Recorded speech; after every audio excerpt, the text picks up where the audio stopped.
So this is a video describing how to make a really good cup of tea UK style. Just ordinary black tea, by the way, nothing fancy like green or herbal tea.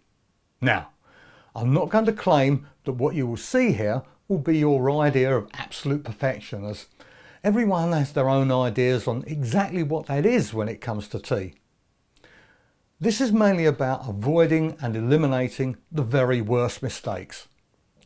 These are made most regularly by those who live outside the UK.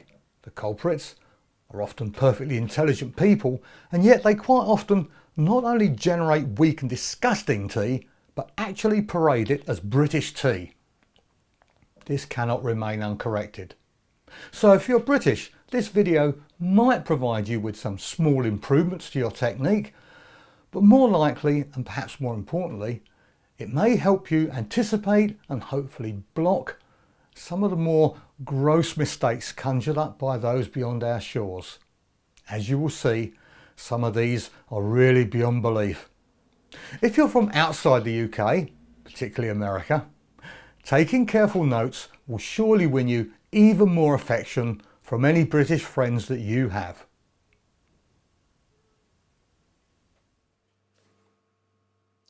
To make your tea, you can either use loose tea leaves like this that you keep in a nice dry tight caddy,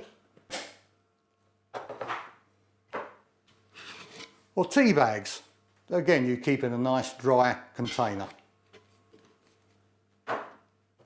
Good idea to check with the manufacturers what the steeping time is. If you start off with old tea leaves that have been hanging around for years, especially if there's any moisture involved and you're onto a complete loser, make sure that you get off to a good start with nice dry well kept tea.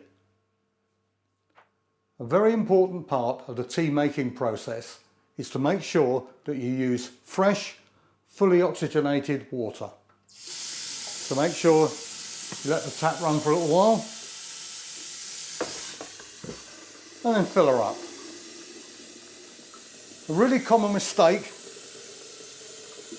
is to just use water that's already in the kettle that might have been used for something else quite recently.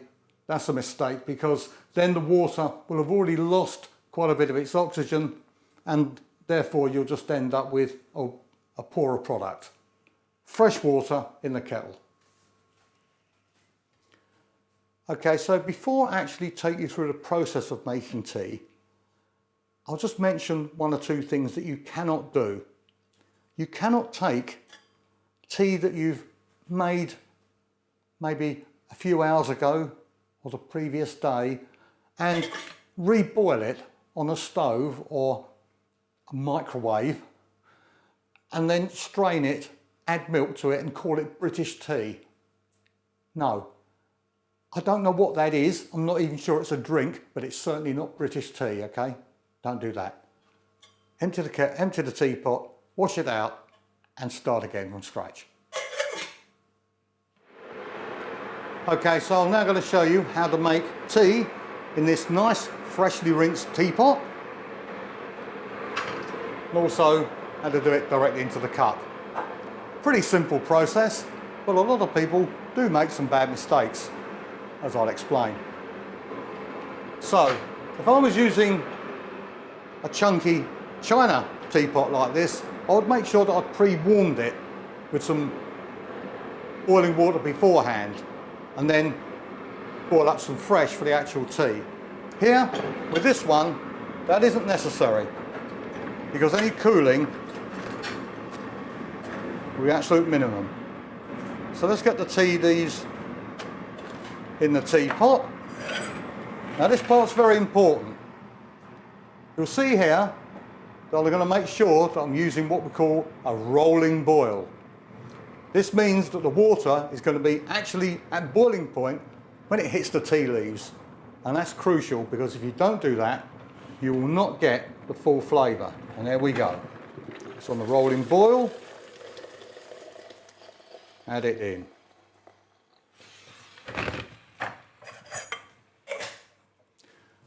Now just add the cosy This is what's known as the steeping process. Now you should let your tea steep according to the manufacturer's instructions. If you can't find them for black tea, this is normally around 4 minutes. So we'll just leave that for 4 minutes. So while that tea is steeping, I'll show you how to actually make one directly into the cup.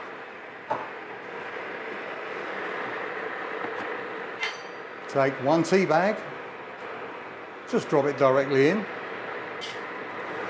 and then when this is on a rolling boil, just add the water directly in, and again we're leaving it for about 4 minutes. There it goes.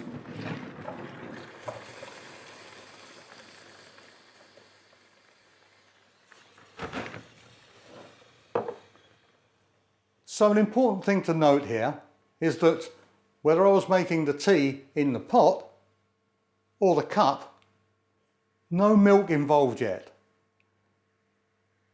Absolute disaster to actually add milk in at this stage to either of those.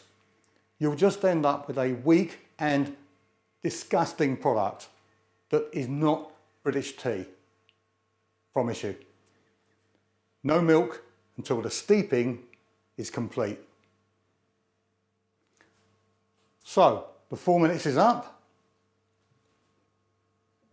Simply take the bag out.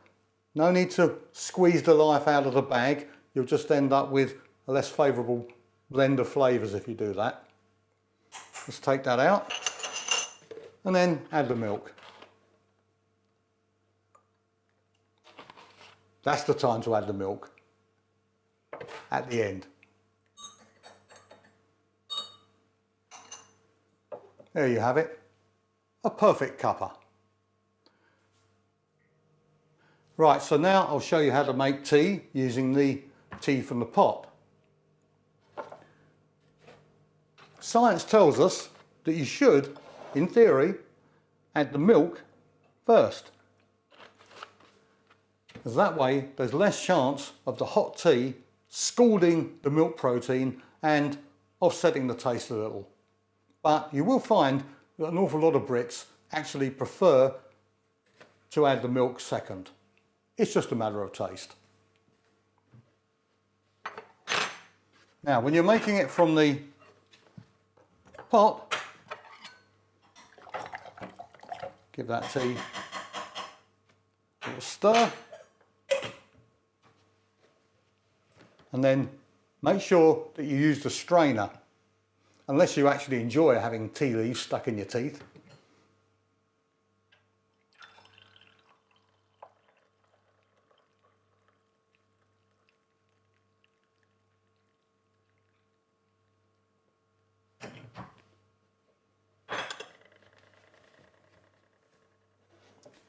And there you have it, perfect British tea.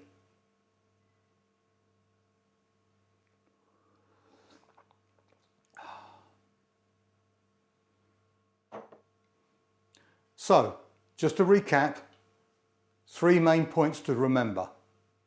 Number 1, you make sure that you start off with fresh, fully oxygenated water. Number 2, you make sure that the tea leaves or tea bags are hit with water that's on a rolling boil. Number 3, you don't involve milk in any part of the process until the steeping is finished. There you have it. Perfect tea, UK style.